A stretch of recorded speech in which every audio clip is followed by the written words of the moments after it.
So friends, it's the last session of these magical 3 days, and quite appropriately it's about dreams and the dreaming mind. Because we have been collectively dreaming in the last few days, and we do, all of us spend, I'd say, at least half our life between dreaming and daydreaming, not to speak of nightmares. So, session today is the dreamer and the dream.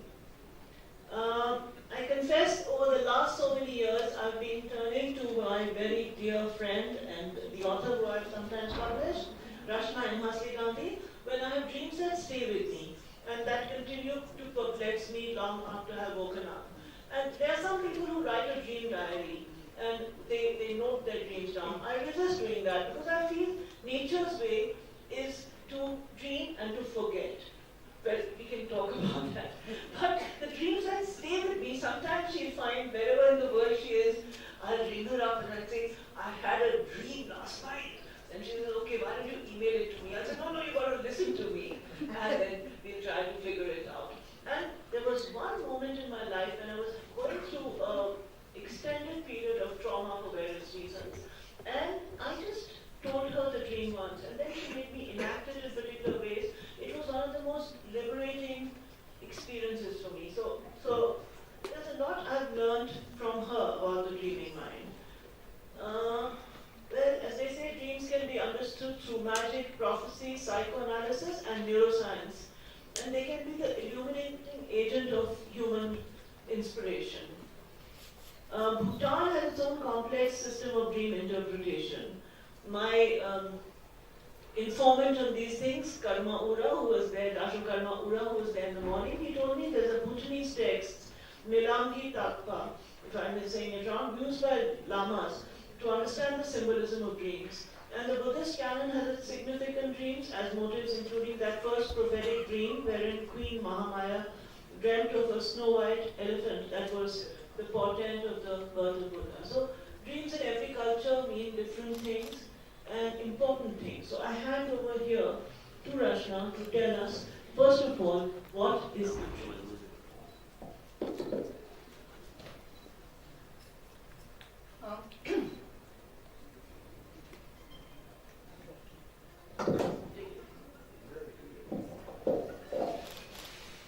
How many of you think you don't dream? Or how many of you don't dream? Or you don't remember your dreams? Well, let me tell you that it's a scientific fact that every one of us dream every night at least 3 to 4 times minimum, if not more. So, and it, it can be because it's a different part of the brain that's working during the unconscious, which has the rapid eye movement. So we do, and it's scientifically proved. Basically, Jungian psychology, Jung said that the ego, our conscious waking is like, waking life is like a little cork which bobs on an ocean. And most of our unconscious is raw and under water. And so this little bobbing cork is shoved around, and of course during the night a lot of things get resolved. That's why we say sleep over it, and we talk tomorrow. So basically a lot of things get resolved by passing certain messages from the conscious self to the unconscious by night. Now we would say that in the unconscious there are many personalities within us. Lots of anger, rage, jealousy, host of different things, even falling in love. I mean, it's unconscious. We don't know what's happening. Or, whatever's raw and unconscious is all sort of in that raw stage. So, during the night, certain language of dreams start to come about. So they're trying to sort out certain things. Now, the most important thing that we learn when we're going through the studies is that's not just the raw part that's within us, but there's also the divine within us. And that divine also has a kind of message that's sorting these kind of unconscious energies out. And therefore, when we start to learn how to analyze dreams, we first have to do fairy tales and try to understand what is the fairy tale trying to say, and what are the different parts which are split, and how do they react with each other, and so on. So we learn symbols of the unconscious in that way. Now, what is the role of the analyst, for instance? It's not about playing the doctor who knows it all, because every symbol, for instance, means something to somebody else, much more than it means something to me. So therefore, we have to start to understand the drift of what the unconscious is saying, and then try to translate it for the person concerned. So that's how we start to look at it. Which is working? Yeah. Okay. So if you could tell us, to begin with, maybe one of your own dreams, if you could tell us a recurrent dream that you have had, that you have analyzed, that you have understood, so we get into you before you get into us. Well, one of Jung's analysts, Toni Wolff, she used to say that, people can come for therapy for 20 years, and if you don't allow your unconscious or your body to register what's going on, you can go on for 20 years doing therapy. Nothing's going to change in your life. So you must act on what your unconscious is saying to you. So of course, being an analyst, of course I do take my dreams seriously, and they do give me a lot of messages. I can think of one which happened very recently. In fact, it was quite a wake-up call. I'll tell you the dream first. I was in my home, my family home, which I consider my home because it's been the place which I know my parents' house. Where is that? In Bombay. But it's been sort of, even though I've had homes with my husband all over the world, that has been a constant place. So I'm in my home and I'm looking out of the veranda, and I look down and I see somebody walking, and suddenly I see a dog charging and barging into this other person, and I wake up from the dream. And I thought, oh my God, a wake-up dream, what's that, Now, what we do in dream analysis is to have an objective part, because the ego can start interfering. So we always try to look for the part which is the wise person within, so that you have that objective view. And even in the way we do dream analysis with people, to help them, we try to allow them to get that symbol of that inner self. Just for instance, I'd like to bring up Asha's thing this morning. She uses Hanuman, even though as a kind of symbol of herself, of something that's spiritual for her, which she looks up to, which keeps coming to her. So for instance, it's a personal symbol. So you have to try to look for that personal symbol in yourself. So I was asking for that meditative, I have like an Ardhanarishwara that comes as a meditative part within me. And I asked it, what is this message? I mean, who's barging into my boundaries, or who am I barging into right now? And immediately the scene came up. I was just about 3 days before that in Kashmir. I was giving a workshop, and we had gone to this beautiful garden where they have tulips. It was in full bloom. There were lots of Indian families there, and there was a little kid with another family there, and the mother was just slapping this child. There were a whole family, about 6 or 7. She was just rapping this child. And I was quite alarmed at the way the mother didn't stop wrapping this child. And then we sort of were passing them by, and I kept looking and I kept watching, and she didn't stop. And suddenly, I got into such a rage.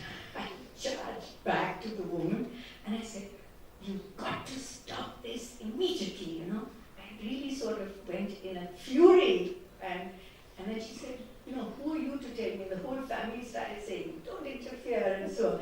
And in the meantime, a whole crowd gathered, all the other Kashmiris and everybody else, and they did stop, sort of, she stopped beating the child. But, you know, it created quite a drama around me. And anyway, the thing sort of calmed down. And that scene came up immediately for me. So, you know, what was the lesson the dream was trying to tell me? And immediately I saw that, you know, this kind of energy, this erratic barging into somebody else's boundaries is not going to transform that person, you know, especially if I'm writing a book on the emerging feminine. This is far from an emerging feminine. This is a kind of raging feminine who's trying to, you know, stop something. It's not going to change that woman's situation, nor will it change her way of treating her child. Had I gone back and said to her, you know, it can really affect the child later if you beat this up, you know, he'll become the monster. In future is the way I should have done it. But these are the kind of wild energies that come out in us which are out of control. And our dreams are constantly telling us, guiding us, warning us. But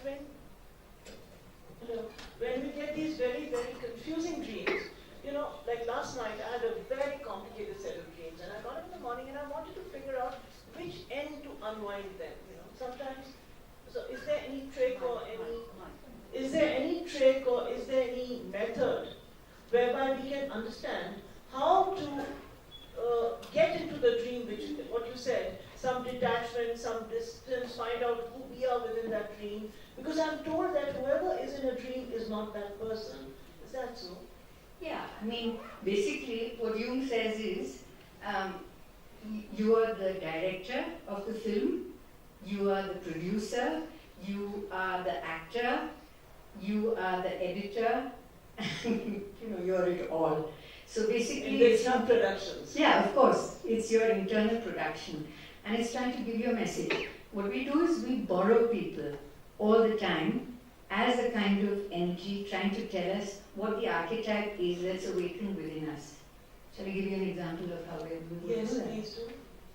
Or do you want to do your reading? No, I'll tell you what alarmed me in the morning. When I woke up, it was a very complicated dream. There were a lot of people in it, a lot of friends, and I won't go into all that. What remained with me was that some Kishan Maharaj, one cook I know, has broken into my credit card and is misusing it. I was wondering, I mean, that's an alarming dream, you know. Who has broken into my credit card? And when I really thought, my God, I hope it's not a prophetic dream and I go back to Delhi and... We'll certainly process it. But let me just give you the methodology, sort of, so that one gets a drift. And also the non-interference, you know, because symbols are very personal. And I mean, we as a therapist can give a kind of, like, for instance, if a deer comes up in a dream, we can say, you know, it's fearful or it's frightening, so it's trying to say something like that. But what is it for the client? That's the most important thing. I can just give the direction, but what they feel is the most important thing. So let me give you a dream. For instance, this is one that I have brought here.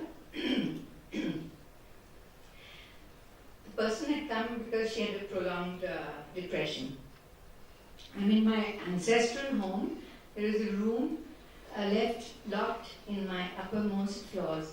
There's a dark passageway leading to it. While walking through it, I see a snake curled up ahead of me. I rush to another door to my left and open it to find a strange man in a compromising situation with a woman. I shut the door, retrace my steps, and go back to the room from where I had set up. I wonder how the couple has managed to sneak into that room. Now, of course, as a therapist and somebody who has experience, I know immediately that the drift of what's going on. But that's not the point. I have to get them to interpret their own, so that you give them a handle of how to do it. So how would we go about it? The first thing is that you always see what is the place it happens, where does it happen? It happens in her childhood home, and it's in a place which is locked up. Or, I'm in a car, or who's driving that car? Or I'm on a horse, I'm out of control. Or if you're in a car, who's driving that car? Is it the brakes are failing? All that is the placement of how it starts to happen. The next thing is, what's the next symbol coming up? It's the locked room. What's that locked room about?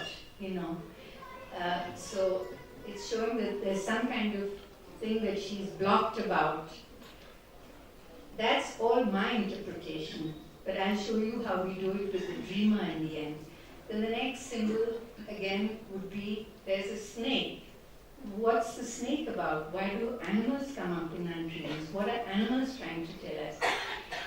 What would we do when we find a frightful snake in reality? How do we react to a snake? What's it waking up in me? And then, who are the people in the dream? The couple, who are these unknown people? So, all these are symbols about something that's going on in her life, and that's how we start. So then the most important thing to do is to start unraveling it, and what the unconscious is, that was that water and that little bobbing cork on top is consciousness, and it's very powerful. So during the interpretation time, what we try to do is to get consciousness to start interacting with the unconscious and saying, okay, what does this mean, and what does the next point mean? So for her, it was, the blocked room is something that, I haven't sort of gone to.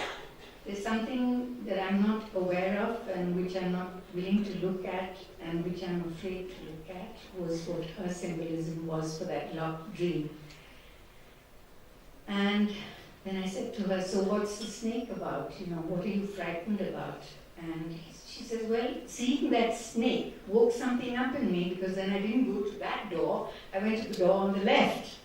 And then what did she see? So she really had to look at something that she was not willing to look at, which was locked in her. She was evading something. She was evading something, and so it was the wake-up call. It was a transformation of the snake being there to wake up, is something that's going on in your life and you're fast asleep. The snake is part of her consciousness, which is waking her up to look at it. And then to process the dream again, we get in touch with that inner self, which again, I'm not the translator, but it's that part of her unconscious which is the wisdom self, which starts to look at her own dream and her own symbols. And then I said, what can you relate it to in your life right now? What is this unknown thing going on? And she says, well, tears were coming down from her eyes, and I knew that it was something very painful, and it was her husband who was having an affair with a younger person in her. And she said, it's been going on for a long time, and I've not been able to face it. So this is the way dreams come out to wake you up to the next step. It's something about becoming conscious. So this little cork is very, very powerful. It can translate what the unconscious is saying through the symbol of the language of dreams into something that makes sense. And then you have to start taking action. So how does one act on dreams? Because dreams are insubstantial things that you forget, supposedly the next day. How do you advise your clients to take action on their dreams? Well, it was something that was suppressed for so long, and she has to start taking, note of what had gone on. You mean that the dream has to barge or wake up into the waking life? Yeah, that's right. You have to process Make it conscious that this is a fact. Now I have to follow it up. What do next? If I've suppressed it in that closed room and locked it up, that fear for so long. What is the action I'm going to take next?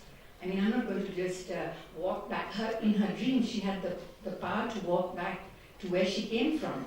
So it gave her a choice that either the snake is going to wake her up, she's going to do something about it, or she's going to, be in this depressed state.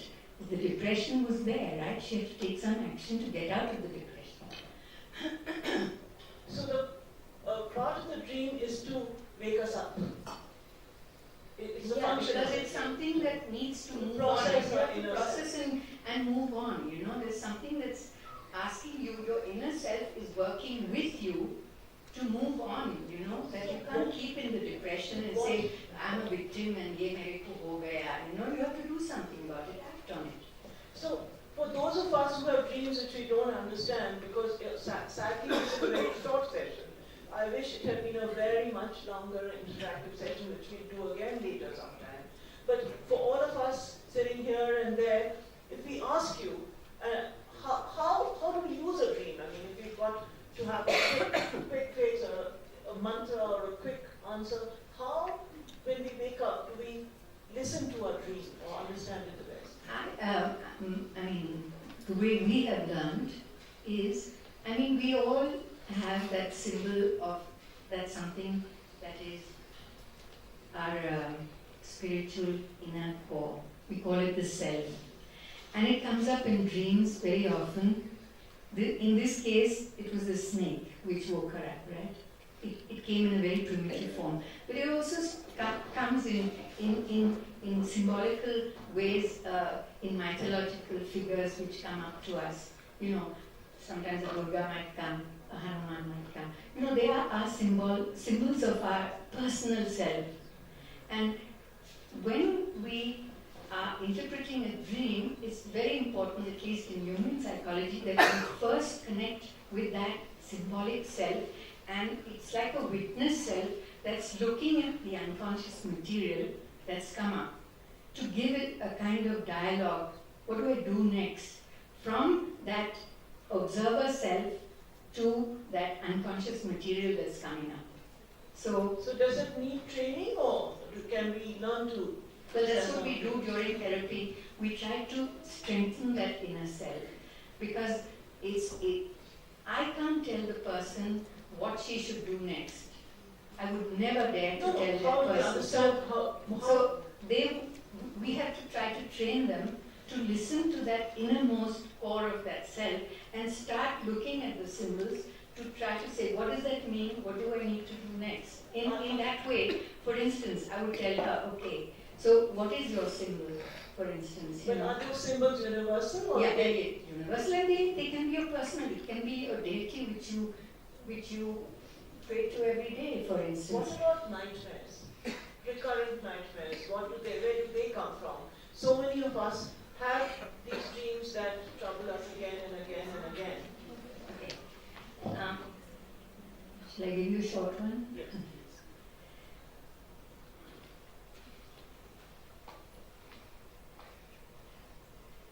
I see myself dozing in my bedroom. Within the dream, I hear sounds on the third floor balcony, which is in front of my house. Within my dream, I walk to check who could be there. I see a sinister-looking male figure. I try to shut the glass door. He tries to prevent it. His fingers are at the door, and I seem powerless to shut it. I see his fingers slowly trying to creep in, and I hear myself scream. I wake up screaming. I wake up in the bed as I saw myself dream. So, she's in the bed, she hears the scream. In her dream, she walks there, she sees this sinister-looking person. Now, it's an absolute nightmare, isn't it? Because she wakes up screaming. So it's a real wake-up call. Now that, if we have such dreams, we really do have to pay attention. If you're woken up from a dream with a start, it means your unconscious is definitely waking you up. How many of you have been woken up from your dreams that way? And sometimes you feel as if you're just going to fall off and you get up. It's a real wake-up dream. Please pay attention. Because that means it's a pre-warning. And it's really trying to tell you, watch out now.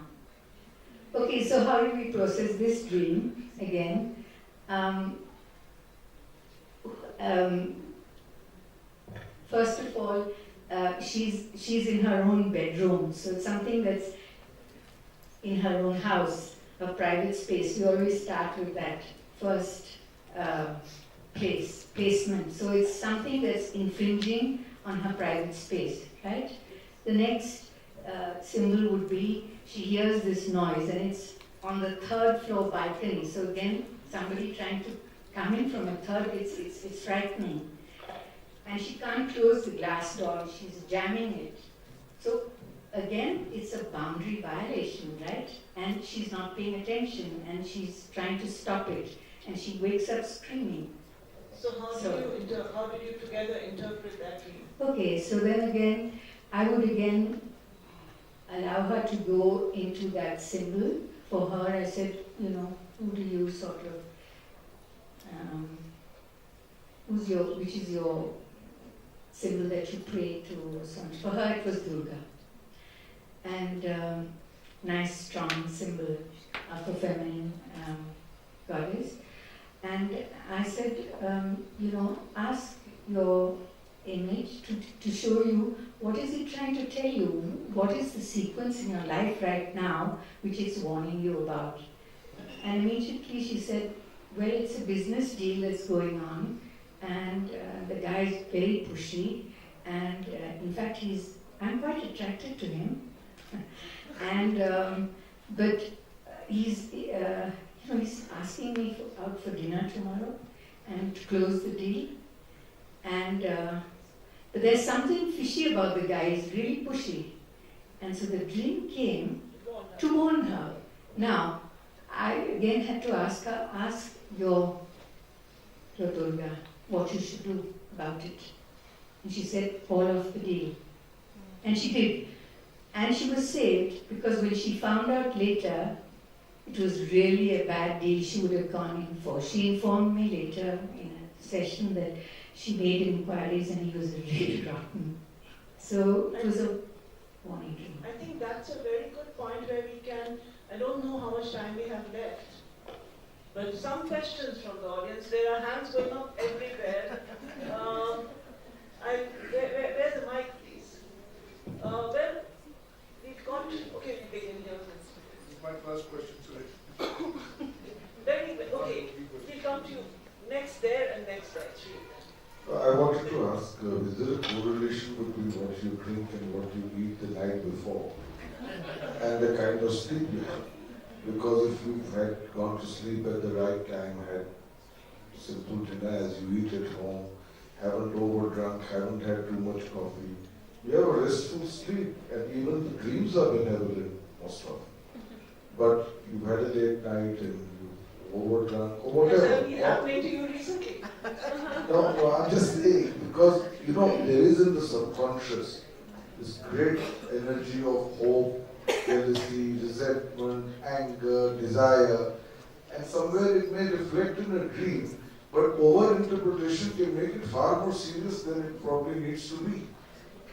What do you call an over? If you begin to analyze your subconscious, the manner You know, the thing is that when you have such confrontational dreams, when clients come, when they have, sort of secondary effects like depression and angst and stuff like that, when you start working with the dreams absolutely change and become less confrontational because they're beginning to look at what the unconscious is allowing them to do. I mean, if your dreams are not troubling you, then please let them be. I mean, because the unconscious is doing its work in its normal way.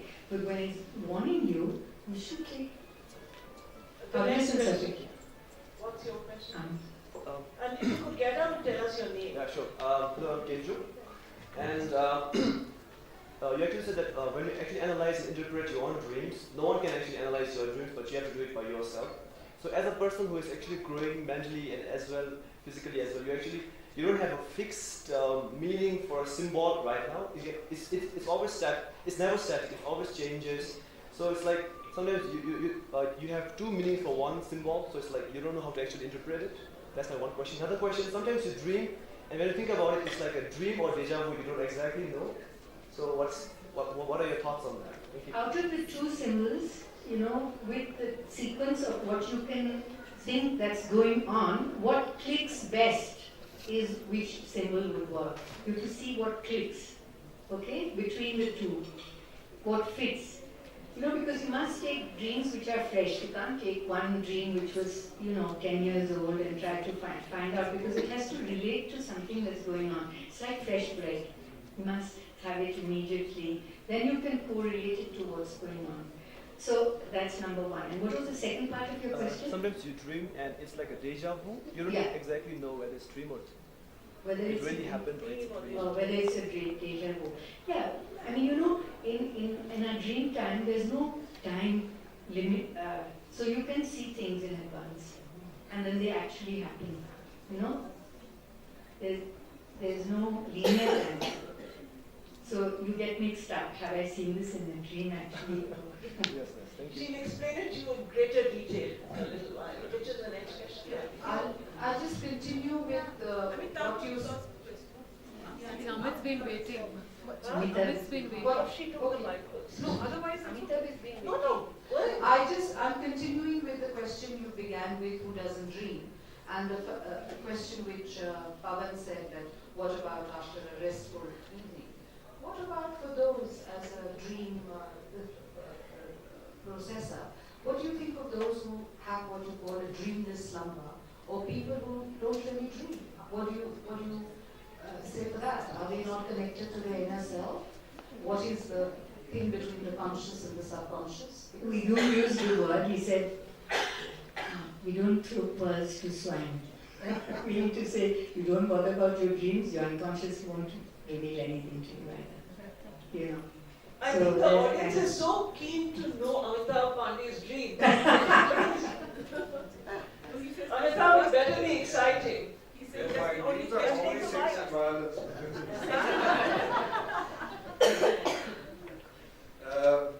No, on a more serious note, I dream a lot. I dream within a dream, and then within a dream, and I interpret within that dream. In the dream itself, I'm conscious that I'm dreaming, and then I make an interpretation of that dream. And I can often relate one dream to another, switch on to another world.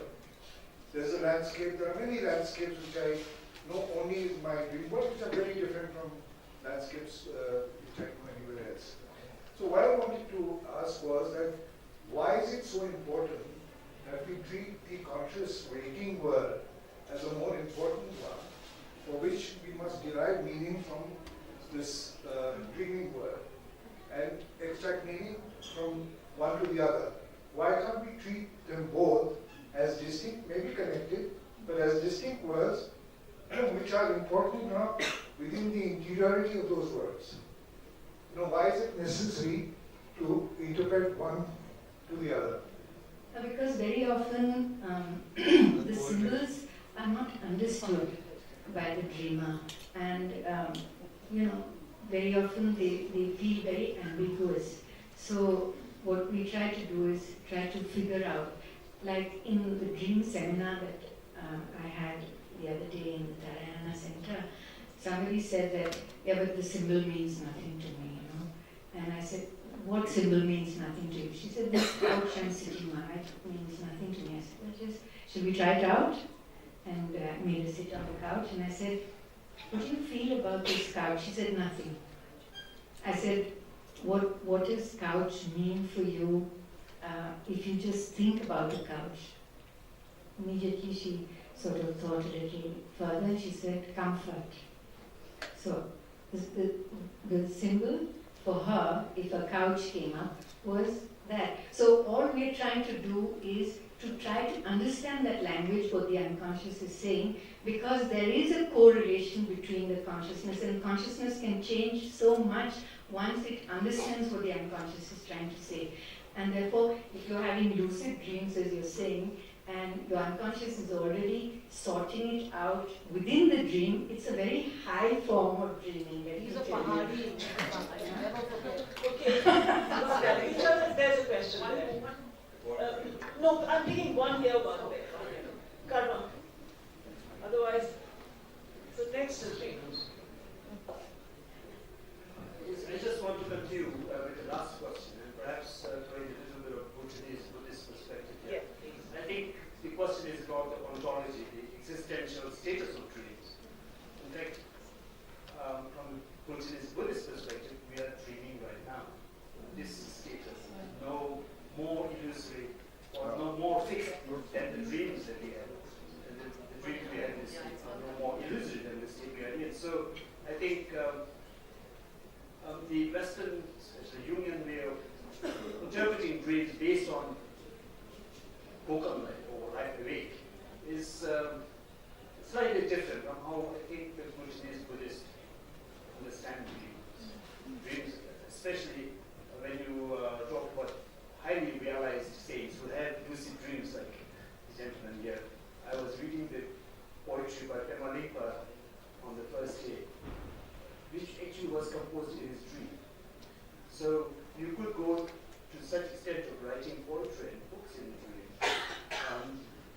Then also, one of the main focus of use of dreams here is as a prophetic, as prognostication rather than as an interpretation of the current status. So I don't know if there is a big difference in use of dreams, in the meaning of dreams. That dreams in the Buddhist world is more about telling the future. I would say here the dream she gave us, because it was a prophetic dream in that sense, the dream about the businessman. So as somebody who believes in my dreams, I say all dreams are prophetic because they help our intuitive selves understand our circumstances better.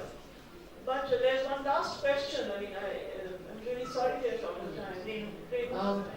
This is, I'm talking about a few years ago, I met a gentleman in a social meeting and he told me what he was doing. He was researching dreams. He said he's, I said, what do you mean by researching dreams? He says, it's like, I'm also training myself to train my mind through dreams. So I said, how would that be? So he went, took 1 hour to tell me something. Then I said, it's like, he said, if I want to wake up at 7 in the morning, before sleeping, I will see a watch and I'll keep seeing it's at 7 o'clock. And I'll sleep, and in the morning I'll have a dream, and about 7 I will wake up. So he was researching, he was doing his PhD on interpretation of dreams and how to train your mind. And I said, but I learned this as a child. He said, how? I said, my grandmother taught me. She said, you just whisper to your pillow that you're going to wake up, you want to wake up at 5 o'clock or at 7 o'clock. And it never failed, it always worked. So it's all, there is wisdom already lying there. It needs to be explored.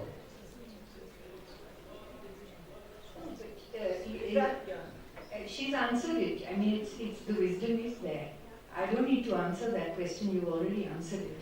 We can take 1 or perhaps 2 more questions, but we begin there and then do that, since she has a special privilege as the... Thank you so much.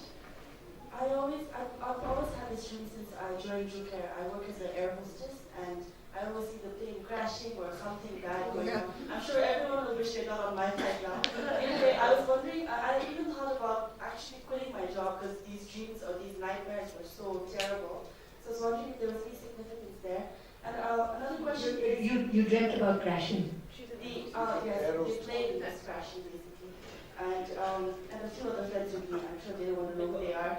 And also, since you are able to read dreams, I was wondering if you were at an advantage in life, if it sort of gives you a heads up of what might go wrong, or because if that's the case, I think I'm going to start learning how to read dreams. I think you should pay attention to that dream because there's some fear going on.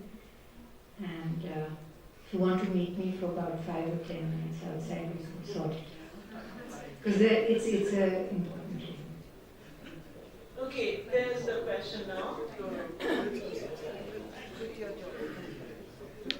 I think that's the last question of the day. Please get up and just tell us all about yourself. Okay, my name is Ritu. I'm an anthropologist. And my question to you is not so much about, the dreams trying to communicate, our subconscious trying to communicate with our conscience. But there are cultures around the world that believe that, for instance, I spent 2 years doing research in Madagascar. And basically people believe that the ancestors, people who lived generations ago, communicate to them through their dreams. And I think there's a lot of cultures around the world that believe that.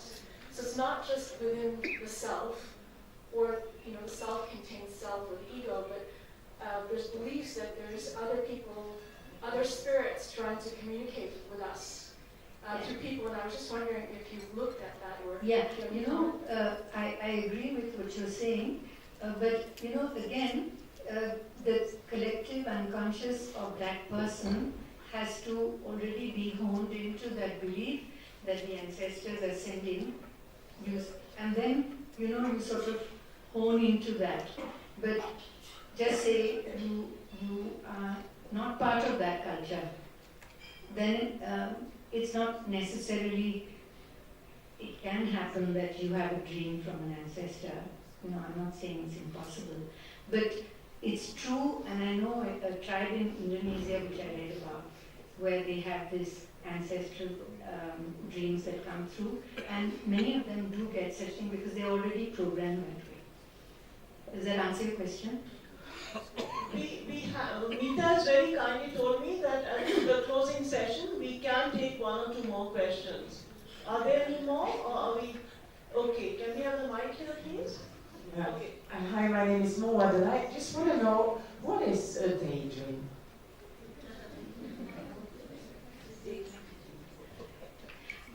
Daydream is, when